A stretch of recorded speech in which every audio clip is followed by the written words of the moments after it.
Man, I have always loved catching up with our next guest, as you know. He's been one of our favorites for a very long time, and now he's one of us.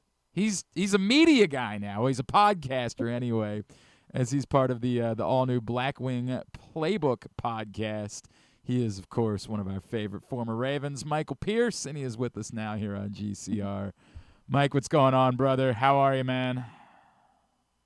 I'm well, man. Thank you for having me. I'm very well. You're really doing this, huh?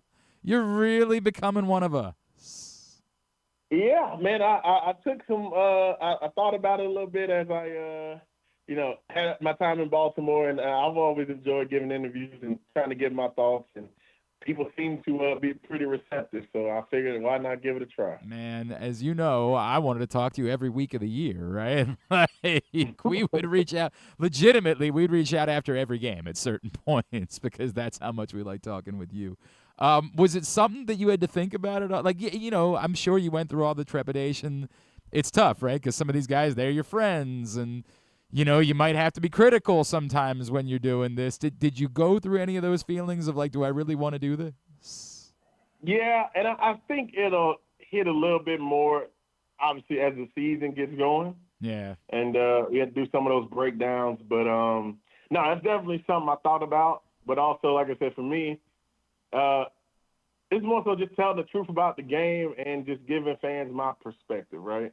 Obviously, when I was a former player not too long ago, people definitely said a few things I disagreed with at the time. But, normally, as long as this stuff is set out of love and set out of purely a football perspective, I think most people, along with myself, I found that it was fine. Let me, this is a great question to ask. What do you think? What do you believe the biggest misconception, whether it was about you, the team, football players in general? What do you think the biggest misconception guys like me, maybe not necessarily me, but like guys like me had that you noticed during your playing career? Like I said, I wouldn't say you, but I think some media members, because guys, put different things out on social media and all this different stuff, they might not feel or see how much guys actually do care about the game, right? Some people have bad games and they just deal with it differently, right? Some people brush things off. Some people seem like, put things as if they, could care less if they had a bad game. But if you seriously think about the time spent that most of us have been chasing this dream, right? And that's kind of what I want to help impart on fans who want to listen. I've been playing football since I was 4 years old, man. So for me to have a bad game, yes, it's a bad game, but I played in tons of them, but also know in my mind, and it may not come off, and in players' minds, it may not come off to media members and or fans as, we deal with our worst days on the field differently, right? But we've also played thousands and thousands of games, and we know that there'll be another one next week if you're healthy, right? Man. So I think that's something that most people, may not know or may not know how to convey, that I'll try to help. But also, like I said, people deal with stuff different ways, and they obviously have a ton of different interests. So it may seem as if someone's disinterested, but if you put in 20, 30 years in a craft to be able to get to this specific elite point, you definitely have to care to even continue to play. Can I say the quiet part out loud? Right? Like, can we do this? Because I think that, and I'm probably I imagine you're thinking about it, but that Marlon has been in the crosshairs when it comes to this for years from a lot of folks, and it's funny because I remember we were out one night doing an event, and Marlon and I just got to talk, and like. Marlon is one of the most interesting human beings that I know, right? Like, he is a really fascinating cat. And, like, he's the type of guy that would come over. Like, he would never leave. You came out and did Tyus' show with us, right? Like, when he did Tyus' show, he had this massive crowd, and he came back in because he hadn't thanked me for having him out, right? Like I did anything, you know what I mean? Like, my God, he went out of his way to do something for us. And he's right. a really great dude. And I said to him, I'm like, look, man, there are times where I think about, like, I don't know about the optics of this, and we don't always agree, but I greatly appreciate the fact that you do connect with fans the way that you do, because I don't think people understand, like, how cool that is. Like, when I was growing up, you couldn't connect with football players that way. Like, there was just no way for that to be possible. So I appreciate what you're saying, because I know that people get on it, and I do think it's kind of unfair, because I think the notion that Marlon Humphrey doesn't care about winning or losing is not, like, everybody was clowning because he went to the Seahawks parade, right? And at first I was like, well, this is weird. But then I found out he was just in Seattle. He's like, I'm going to go see what it looks like because I'm here. Like, that makes all the sense in the world. Right. Mind you, he played for Mike McDonald as well. That is also true. That is also very true. A former teammate on the coaching staff. So yeah, no, man. Marlon is a very, very interesting guy. I think he's getting his pilot's license. A man of many interests for sure. Like, I just happen to be from Alabama, so I know his family. Yeah. Like I said, he's been playing football, and his dad's a football legend down in Alabama, right? Played in the NFL and all that stuff. So, like I said, I mean, I guess what fans also have to think, regardless if Marlon spends his time on any podcast, right? Players are doing something outside of consuming ball for an hour. At the same hour he's doing that, I would have been at my home playing with my dog outside, throwing and playing fetch. And whatever it is that guys are choosing to do with their free time, I 100% assure you nobody's watching football 24 hours a day unless it's like Roquan Smith or something. Holmes is like super, super obsessed with stuff. So, and that's, like I said, when I say that, to me, I watched an abnormal amount of film, and then there's a whole nother level where we question, do you have a life outside of football, right? So for an hour, once or twice or however long he's doing it a week, I can assure you that has no effect on how he plays, nor, obviously, I've seen this dude literally get, shots in his calf to be able to play on a torn calf. Wow. You don't do that kind of stuff if you don't love this game, and obviously you don't love your teammates and your team. So, like I said, those things fans don't get to see or may not understand. But like I said, I've seen him do a lot of stuff and play through a lot of injuries that he didn't really have to. You could definitely have set out. So. I appreciate that. I think that is really, really good context. He's Michael Pierce. He's with us here on GCR. The podcast is called BlackWing Playbook. Our guy Cordell Woodland is part of it as well. You can check it out right now wherever you get your podcasts. Mike, I want to get your player perspective on this, because it's a hot button issue that was addressed recently by new Ravens offensive coordinator Declan Doyle, which is guys being there for OTAs. And I always say, like, I'm never going to be the guy that yells about this, because the word voluntary has to mean something. Words have to have meaning. We cannot just – I can't get on someone for doing something they don't have to do. But the argument that a lot of people make is, right, but you got a new coaching staff this year. Lots of things are changing. Everybody has a new coordinator this time around. Like, if there was ever a year for everyone to be committed to being there for as much of OTAs as possible, this is the year. What do you make of that conversation and how we discuss it appropriately? I mean, I see where you're coming from logically. Obviously, with you having any new coordinators and just new direction, you want to get a feel for guys' mentalities, what they want to do, and whatever plans that they've been working on since they've been hired, right? Like I said, I don't know if this is a specific Lamar question, but I think he's part of it, but I don't think I think that, again, the argument would be it's everybody, right? Like, and I think to suggest that, like, Lamar is the only guy that's ever skipped an OTA, like, come on, man. Like, that's not true either. Right. No, man, I've been around some great guys, like I said, especially, as Lamar ages, and like I said, Sizzle didn't come to OTAs, but like I said, he's a Hall of Famer. I regard Lamar. Obviously, he'll be a Hall of Famer when he decides to be done. Some people just do stuff different ways.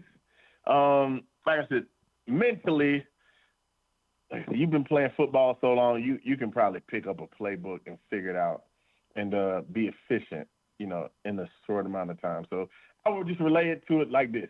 We have changed coordinators in Lamar's career and his tenure in Baltimore, at least twice, 2 or 3 times? Mm-hmm.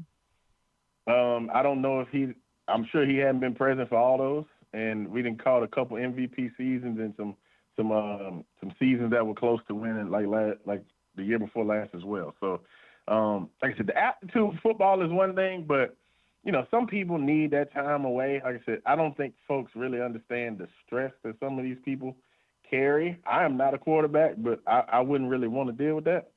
But like I said, I mean, some of this stuff can be attended virtually and you can still retain the information. So, like I said, I mean, yes, you definitely want to get in front of these people and learn them, get to understand what their plan is, and all that stuff. But like I said, some of the stuff, as we learned from COVID, can be learned virtually. And then, like I said, reps are very important. I've heard a lot of conflicting views on how people feel, but at the end of the day, when they always make those arguments about all these quarterbacks who happen to win the Super Bowl at OTAs, there's probably like 29 other quarterbacks who attended OTAs and did not win the Super Bowl. Yeah, I've said that a lot. So, there is no correlation between. People tailor things for certain arguments that, like I said, and that's kind of what I start talking about on these podcasts. That are tailored for TV and tailored for viewing here. That, like I said, I can just tell the truth and be who I am, and I don't want to worry necessarily about ratings or whatnot. So, yeah, no, there's definitely 2 different views on that. And like I said, it can't hurt, but like I said, if you just need a mental break sometimes, hey, it's voluntary for a reason, and I'm sure they built that in on purpose and with intentions on everybody being their best in the season as well. So. What you're saying is sort of it can't hurt, right? Like if he's there, if anybody's there, awesome. If they're not, I don't think it's going to be the difference in whether a team wins the Super Bowl or not. Like I just can't pretend like I think that's the case. Mike, I'm going to ask you to be a general manager for a minute, right? Would you trade 2 first-round picks plus to try to get Maxx Crosby? I've seen a lot of people say. Weigh in on that.